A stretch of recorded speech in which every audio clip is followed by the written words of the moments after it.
Chapter 1. Nobody came back. Kale stabbed me before I understood why everyone else had stopped running. The consecrated blade entered beneath my ribs. For one impossible second, I felt only the pressure of his hand against my shoulder. Then the pain arrived, hot, deep, and deliberate. I looked past him toward the open sanctuary door. Mira stood on the other side with the rest of the holy party.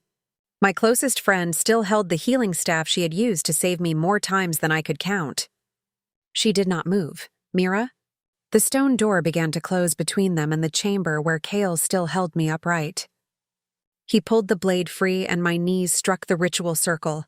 Mira, wait. Her eyes filled with tears. I am sorry, Nessa. Then she stepped back. The door sealed, leaving Kale inside with me. For one terrible second, I thought that meant he intended to stay. Then I saw the golden escape sigil glowing beneath his boots. The last thing Mira had seen was me falling at Kale's feet. The last thing I had seen was the woman I trusted most choosing not to come back. The ritual beneath my knees ignited. My blood flowed through the symbols carved into the floor, but the runes were facing the wrong direction. They were not sealing something inside the chamber. They were sealing me in. Kale stood over me, his golden armor bright against the black fire crawling along the walls. Why? I asked. His expression almost made the betrayal worse. He looked heartbroken. The seal requires someone who genuinely trusted us. The runes drank more of my blood. My heartbeat slowed as the magic spread through my body. You chose me because I trusted you? We chose you because your death will save thousands. There it was. The sentence people used after deciding which life mattered least. 7 years earlier, Kale had offered me his hand and promised that nobody beneath his banner would ever be abandoned. I believed him because I had been left behind once before. I had been 12 years old when royal soldiers promised to return for my village. They saved the wealthy district first. They never came back for us. After that, I made myself useful. I learned wards, maps, and every road home. I believed that if people needed me badly enough, they would never decide I was expendable. Kale had spent 7 years proving me right. Then he used that trust to kill me. You will be remembered as a hero, he said. I laughed, though blood filled my mouth. No, you will remember me as convenient. The golden sigil beneath his boots flared. Kale hesitated. For one heartbeat, I saw regret in his face. Not enough to save me. Only enough to make himself feel human. The floor cracked beneath the ritual circle, and black light opened below me. Kale vanished. I fell. The cathedral disappeared above me as stone walls rushed past. Dark silk twisted through the air, and a vast chamber rose from the darkness below. Cold flames burned along its walls without giving off any warmth. Kale would return to the capital and call me brave. He would tell everyone I volunteered. He would turn my murder into the final chapter of his heroic legend. My deepest fear had never been dying. It was discovering that I had only ever been loved for what I was willing to endure. Something waited below. Someone. A woman caught me before I struck the floor. Cold arms closed around my body. Black hair spilled over a crown shaped like burning thorns. The Demon Queen looked down at the wound in my chest. Then she looked toward the sealed cathedral far above us. Her eyes filled with recognition and rage. They broke a sacred promise to kill you, she said. I tried to ask who she was, but no sound came. Her hand pressed against my chest as the final beat inside me faded. Mine to protect, she whispered. Not theirs to spend. A black crown burned into my skin. My heart stopped. The Demon Queen leaned closer. Breathe, and my dead heart obeyed. Chapter 2. The Demon Queen Says Mine. I woke beneath black silk with someone else's heartbeat inside my chest. One pulse belonged to me. The second was slower, stronger, and far too calm. The Demon Queen sat beside the bed, watching me like she expected an answer to a question she had not asked. I looked down. The wound beneath my ribs had closed, but a black, crown-shaped mark now circled my heart. I touched it. The second heartbeat reacted. What did you do to me? I prevented your death. That was not my question. A trace of amusement crossed her face. You speak boldly for someone who died in my arms. I have had a difficult evening.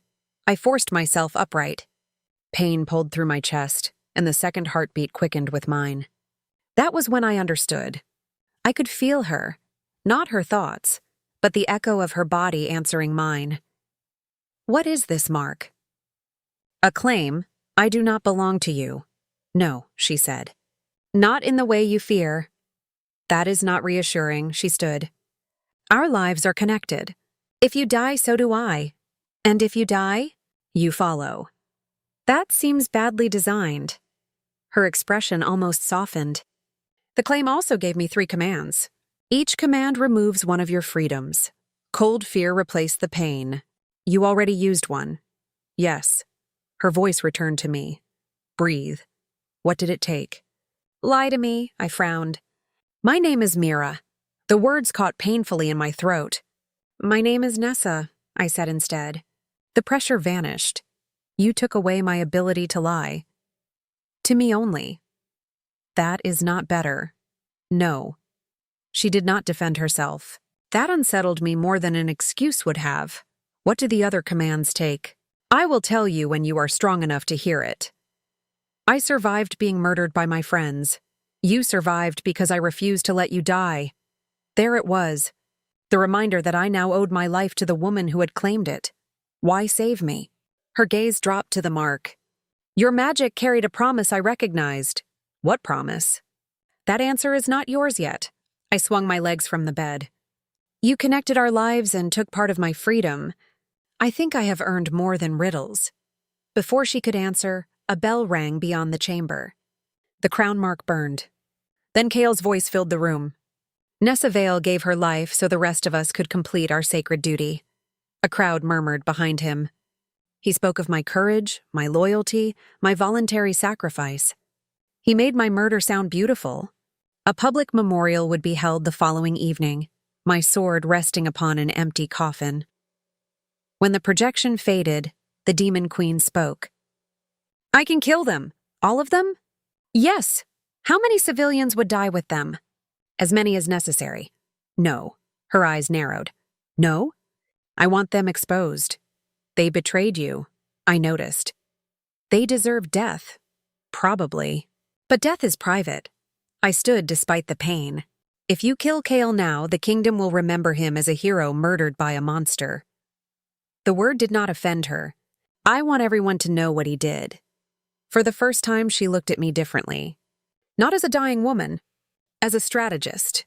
What do you require? She asked. 3 conditions. One eyebrow lifted. No civilians. No more commands used willingly. And I decide what punishment the party deserves. You would give orders to a queen? I am setting terms with the woman whose life is attached to mine. Silence stretched between us. Then she inclined her head. Agreed. The crown mark flared beneath my skin. Her attention dropped to it. To hide that mark, I must touch it. She raised one hand, then stopped. May I? The question caught me off guard. You did not ask before claiming me. No, that is why I am asking now. I nodded. Her fingertips touched the skin above my heart, and cold magic moved through me. The mark faded beneath an illusion, and our heartbeats aligned. Her gaze lowered briefly to my mouth. Then she withdrew. What is your name? I asked. Veyra. Just Veyra? Queen Veyra if you prefer formality. I do. The mark tightened painfully. Veyra almost smiled. I dislike this bond already. You have survived it for less than an hour, and you have been irritating for most of that time. She turned toward the sealed doors. We leave after nightfall. Where? To the capital. I understood. To my memorial? Veyra looked back at me. Unless you prefer to let them bury your reputation in peace. I stood straighter.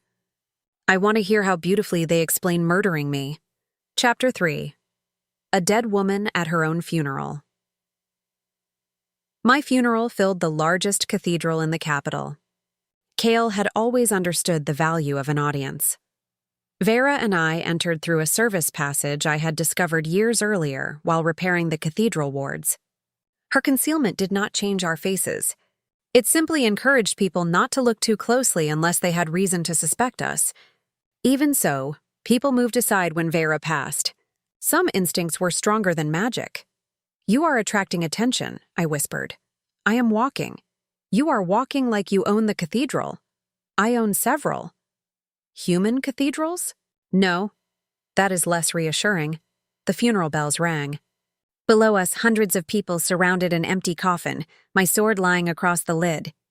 For a moment, I could not breathe. Veyra moved closer without touching me. Kale stepped onto the platform. His armor had been cleaned. My blood was gone. Mira stood behind him, pale and silent. "Nessa Vale was the finest companion I have ever known," Kale said. Black cracks flashed around his mouth. I glanced at Veyra. "What was that?" "A broken oath rejecting the man who speaks it," Kale continued. "She gave her life so we could complete our sacred duty." The cracks deepened. Then he repeated the words that had once defined my life. "We leave no companion behind." The cathedral trembled. Most people probably blamed the bells. Veyra went still. For one instant, black chains appeared around Kale's throat. Then the covenant forced them away. "He knows his power is built on a lie," she said. I looked down at my sword. Kale had polished that too. He had turned everything I survived into decoration. When the ceremony ended, Mira approached the coffin and placed a small leather book beneath the funeral cloth. My promise ledger. Every vow made to me was written inside, and Kale's occupied the first page. Mira touched the coffin once. "I am sorry," she whispered. Then she walked away. I waited until the cathedral had nearly emptied. Veyra and I approached the coffin. I recovered the ledger and found folded ritual plans hidden inside.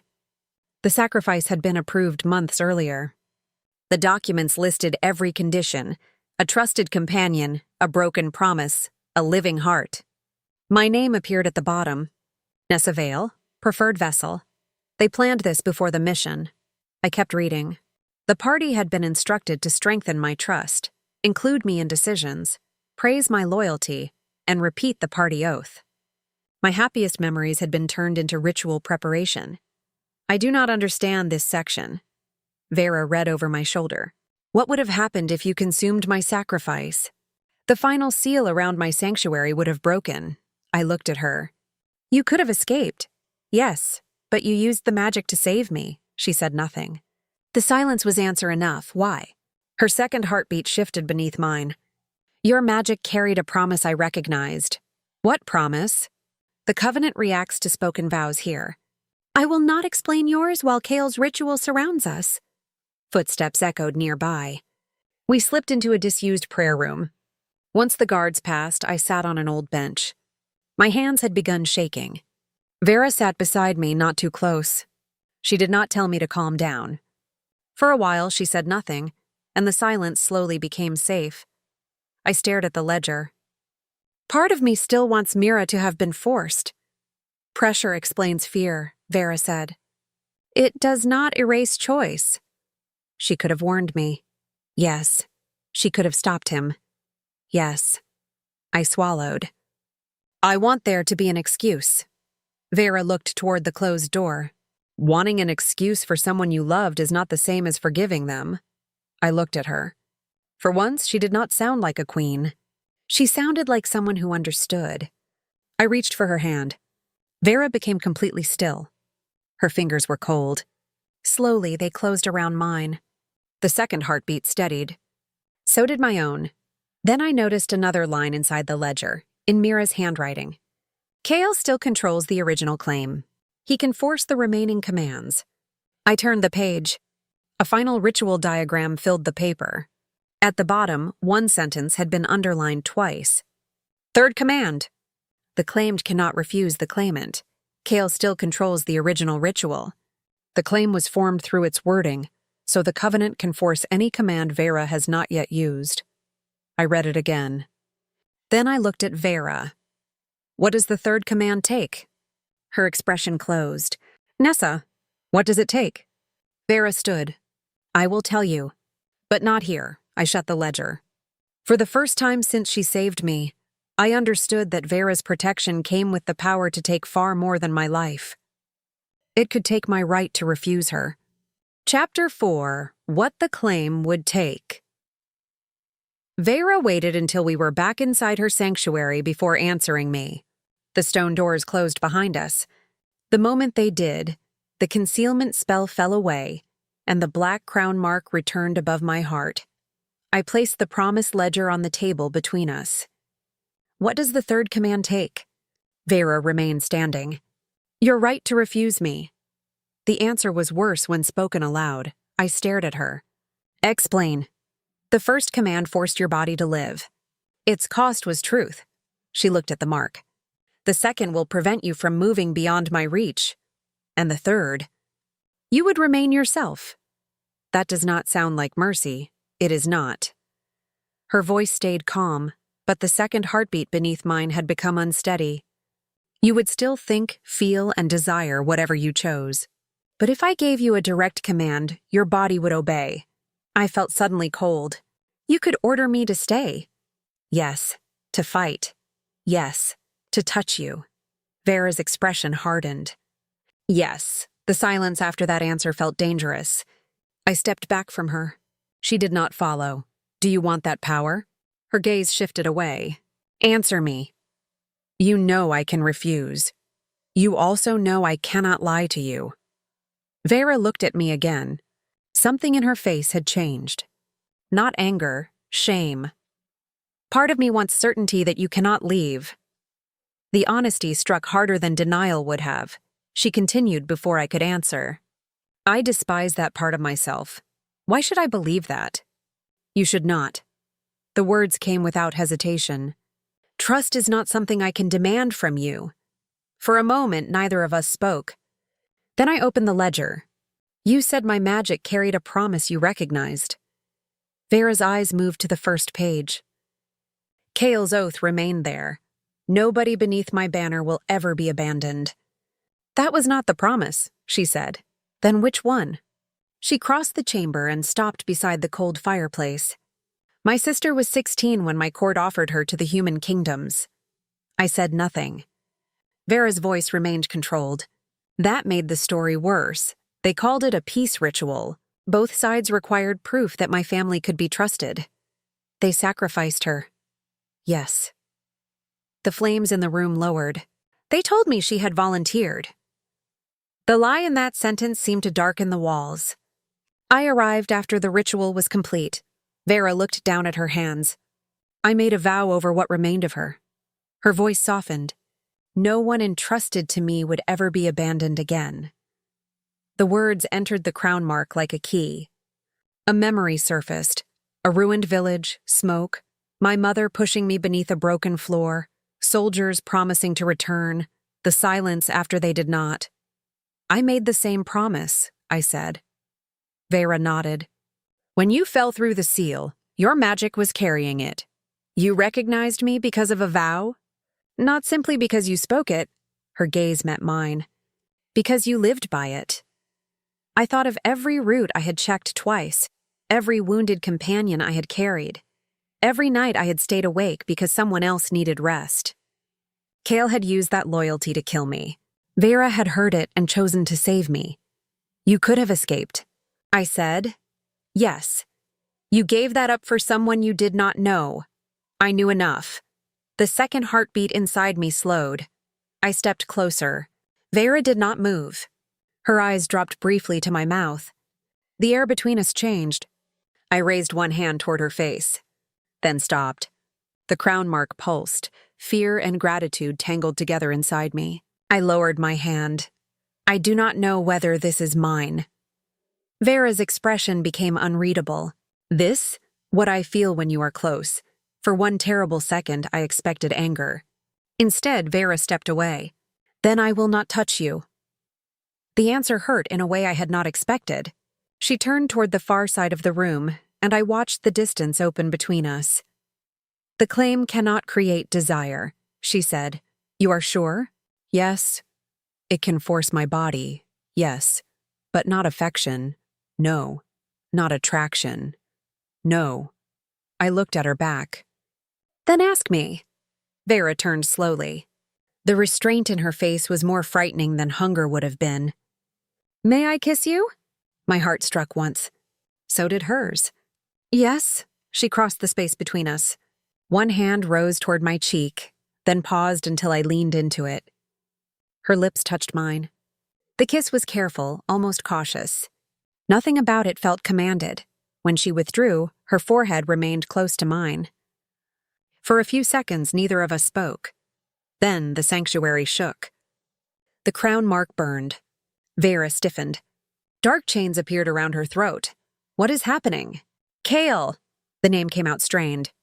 Veyra gripped the edge of the table, her body fighting against something I could not see. Nessa, move away from me.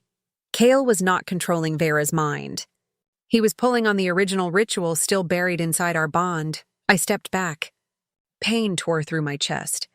The room vanished beneath a wave of black light. Veyra's mouth opened. No, her voice broke. The command came anyway. Return to me. The bond seized my body. I was dragged across the room and thrown into her arms. The black crown spread beneath my skin. I tried to step away. Agony closed around my heart. Veyra released me at once, backing away until the bond stopped her. Her face had gone pale.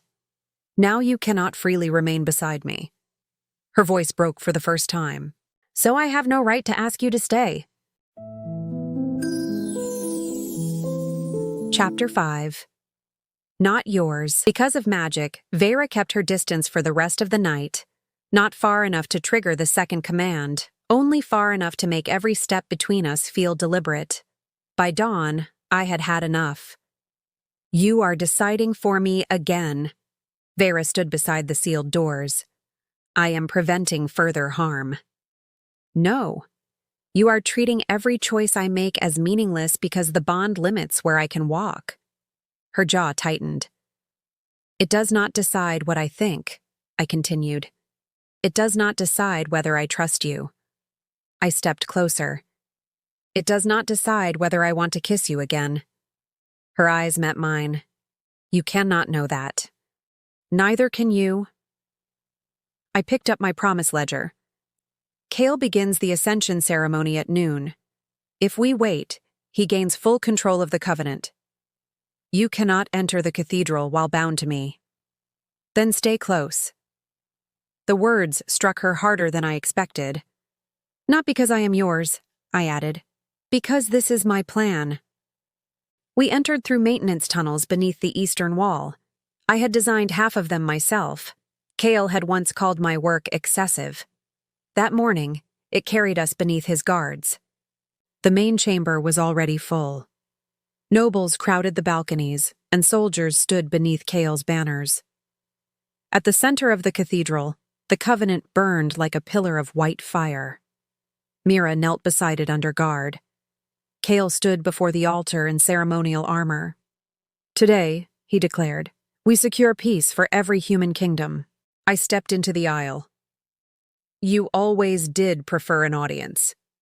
The cathedral fell silent. Kale stared at me. For one instant, his confidence broke. Then it returned. That is not Nessa Vale. Murmurs spread through the crowd. A demonic imitation, he continued. I opened my coat and revealed the consecrated scar beneath the crown mark. You stabbed beneath my left rib because the ritual required my heart to fail slowly. His face changed. You ordered Mira not to heal me. Mira lifted her head. It is her, she said. One guard struck her. Veyra's power surged beside me. I caught her wrist.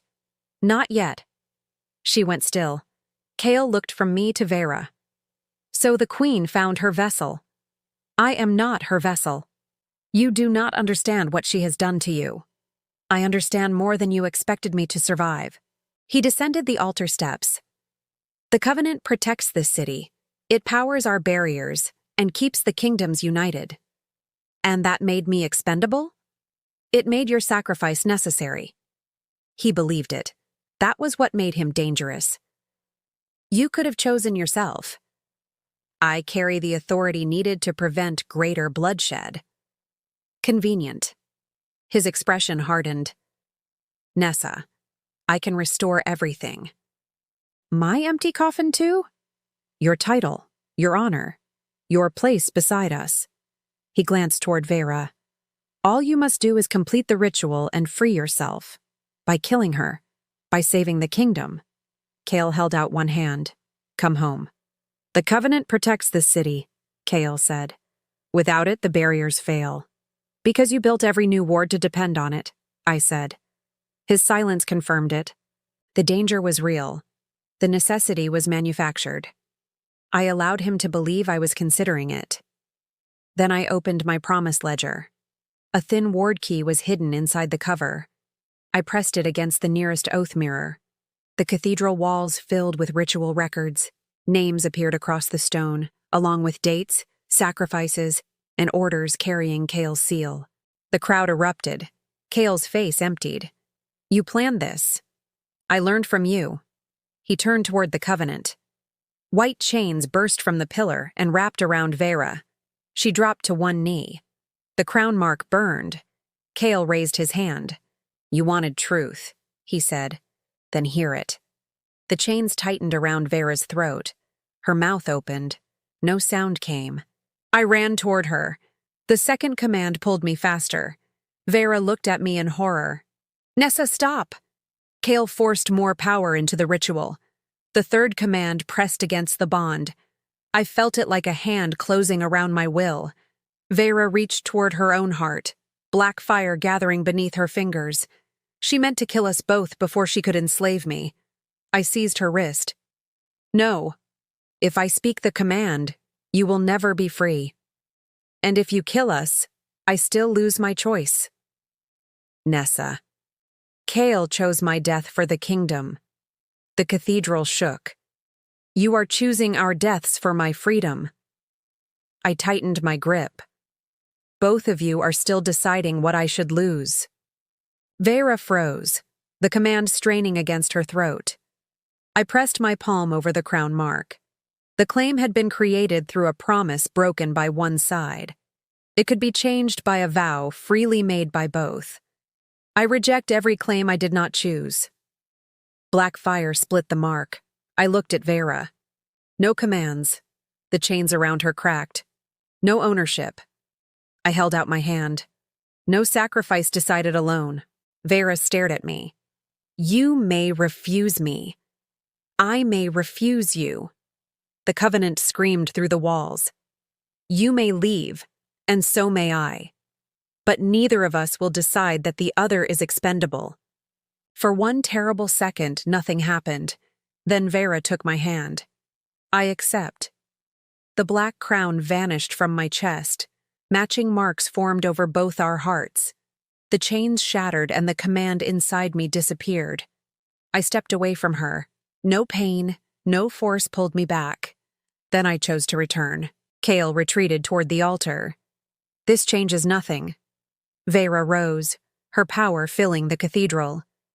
You built your authority upon one promise, she said. Kale lifted his chin. I abandoned no companion knowingly. The lie left his mouth. Black chains erupted around his body and his holy light went out. He fell before the altar while the oath mirrors continued showing the names of the dead. Veyra raised one hand. I knew what she intended. No. He deserves death. First, he lives long enough to hear every name. The Covenant cracked behind him. White fire spilled across the floor, and above us the city's protective wards began to fail. Kale smiled through the chains. Expose me if you wish. The ceiling shook. By sunrise, your truth will have killed them all. Chapter 6. Ask Me Again. The cathedral floor split beneath the Covenant. White fire poured through the cracks and raced toward the outer walls. Above us, the city's protective barrier flickered. Then part of it disappeared. People screamed. Kale laughed from inside Veyra's chains. You wanted the truth, he said. Now watch what it costs. I ignored him. The ritual records were still burning across the oath mirrors. I searched the diagrams until I found the emergency release pattern. There, I said. Veyra followed my gaze. If we break that section, the people feeding the Covenant will be disconnected. And the barrier? Weakened. Not destroyed. Not immediately. That is not comforting. It is the best option we have. Together we reached the central altar. The new mark over my heart burned when Veyra placed her hand beside mine. Not a command. A connection. On 3, I said. You count during emergencies? I like preparation. For the first time, Veyra smiled fully. 3. We broke the release seal. The covenant screamed. Light rushed outward through the cathedral, then collapsed back into the altar. Across the oath mirrors, dozens of names faded from red to white. The living victims were free. The city barrier remained thin and unstable, but it held. For now, Veyra turned toward the gathered nobles. My armies will protect your borders until a new defense can be built. The room fell silent. One noble looked horrified. You expect us to trust demons? No, Veyra said. I expect you to decide whether fear is more useful than survival. That ended the argument. Mira was released from her guards. She approached me slowly. I will testify, she said, to everything. I looked at the woman who had once been my closest friend. Helping now matters. Hope flickered across her face. It does not erase the moment you close that door. The hope disappeared. She nodded anyway. I know. Kale was taken away in his own chains. He had lost his holy power, his title, and the story he had built around my death. He would live long enough to hear every name hidden inside the covenant. That was enough for now. By sunset, Veyra stood outside her sanctuary for the first time in years. She lifted her face toward the open sky. The sight of it made something ache inside me. Then she looked at me. You should remain at my court. I folded my arms. As what? My advisor. No. She blinked. No, I spent 7 years being useful to people who called that love. Her expression changed. Do not offer me employment when you mean something else. Veyra looked away. For once, the Demon Queen seemed uncertain. Then she faced me again. Will you remain beside me as my equal? I touched the matching crown above her heart. The first time you called me yours, I was dying. I know. The second time, magic gave me no choice. Her gaze lowered. I know. Ask me now. Veyra went still. Then she took my hand, not tightly, not possessively. Nessa Vale, will you choose me? Yes. She kissed me beneath the broken cathedral roof. No command pulled me closer. No pain prevented me from leaving. I stayed because I wanted to. Later, we returned to her sanctuary. The room no longer felt like a prison. Veyra offered me a separate chamber. I placed my promise ledger beside her crown. On the first page, I crossed out Kale's oath. Beneath it, I wrote a new one. Stay because I choose to. Leave only if I choose that too. Then I climbed into Veyra's bed and lay beside her. The Demon Queen had claimed my dying heart. Loving her was the first promise I made after it truly belonged to me again. Thank you for listening. Subscribe for more original female-led fantasy audio novels and choose your next world.